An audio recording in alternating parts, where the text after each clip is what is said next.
Olympics. Ang bongga. Tapos scotch tape lang ang flag sa t-shirt nila na sila lang din ang bumili. Samantala, ang kalutangan ni Marcos sa isang interview ay hindi na maitago. Ano ba yan? Kung ikumpara si Kaloy Loizaga kay Kaloy Yulo.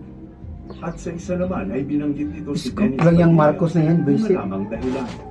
Binoto pa kita, animal ka. Ay naman ang comment reaction ng well-known Leyte-based influencer na sila Adoko. Waray. Panuorin ang full video para sa Ay. iba pang detalye na magsisimula naman pagkatapos ng maiksing intro. Gusto yung panindi ko eh.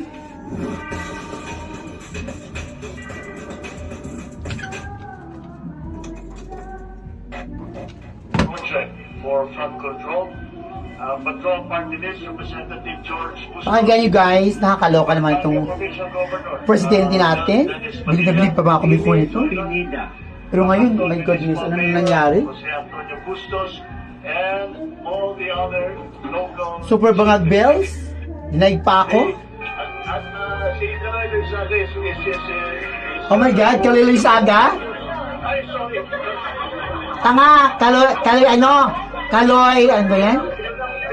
Kaloy Pulburon, bobo. Reason. I think he will continue to greater heights. Diyos ko, bobo ng presidente natin. One is enough, two is too much, Yes, three perfect. is poisonous. Tandaan mo na hindi isang beses ka lang nagkamali, pangalawang beses. Kasi sa unang beses na nagkamali ka at kinalimutan mo yung mga pangako mo sa mga Pilipino. Diba? Ang sabi mo, ang pangarap nyo Ay, pangarap ko ko rin. Ito naman pala ay Oh hindi my galing God. sa'yo, kundi ang template na ito ay galing sa isang sabungero. Talaga lang? Sir President, ano ba ang problema at bakit O sa gagaling pusa ka? mong kinalilimutan Tinatawag, yung naku, mga taong mahalaga Marcos ka talaga ha? ang mga Pilipino, di ba? Bakit yung mga pangako mo at pagtukoy doon sa mga nangangailangan at dapat suportahan ay lagi mong kinalilimutan? May problema na ba tayo? Meron. Baka sa susunod, kalimutan mo na din ang sarili mo. Which is, ito ay nakikita na natin ang sintomas. Kabagagan. Nangako ka nung eleksyon na magandang buhay sa mga Pilipino. Utang na yan. Nagkamali ka kay Dennis Pineda na sinabi mo si Dennis Padilla. Sinabi mong si Kaloy Loizaga na dapat ay si Kaloy Yulo or Carlos Yulo. May problema na po ba tayo?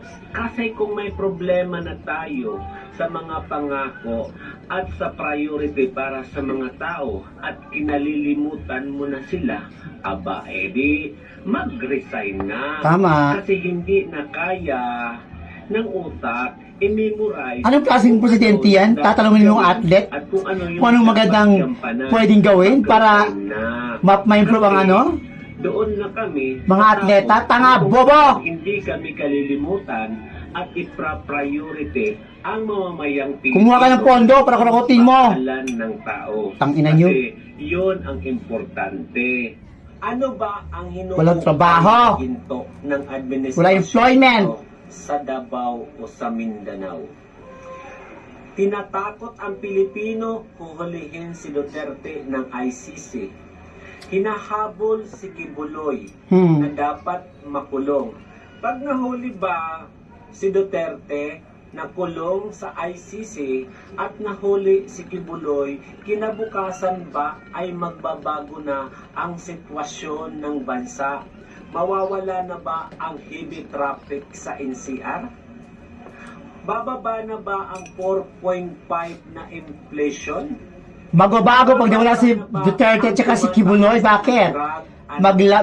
Maglilipa ng mga drug addicts, drug lord, drug runner, napahirap sa mga at Pilipino. dadagdag ang mga inflation. Ang Kongreso, Lalo na ang mga pinagtutuunan ng pansin. ang tawag dyan, Hindi man lang nila yung mga nakikita ang totoo kontrabando, problema ganon. ng bansa.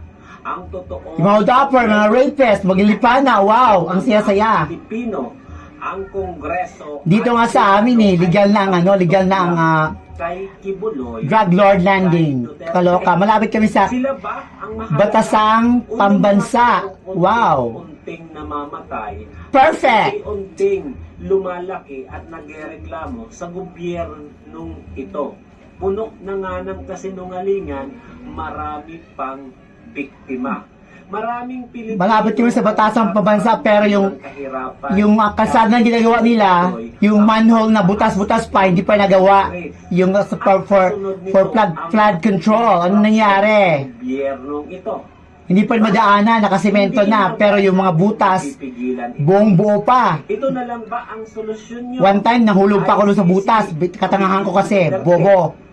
Magbabago na ba ang buhay ng mga Pilipino pag nahuli si Duterte? Magbabago. Lang din naman ang pinagtutuunan Maging legal ng ng Kongreso at Senado. cocaine. Masyadong highlight yung Davao. Diba? Masyado nang mataas ang drug and criminality. Oh my God, what a Luzon. Philippines. Pero nakapokus sila sa Mindanao.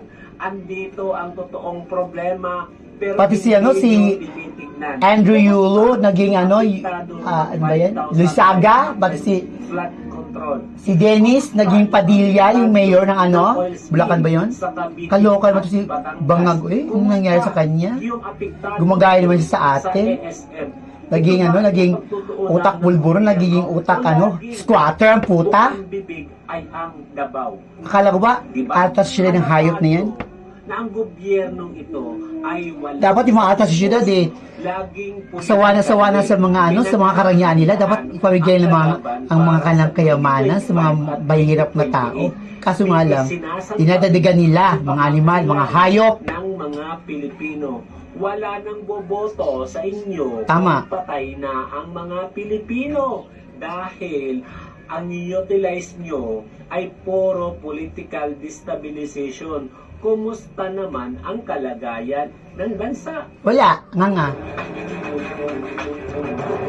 Yun lang.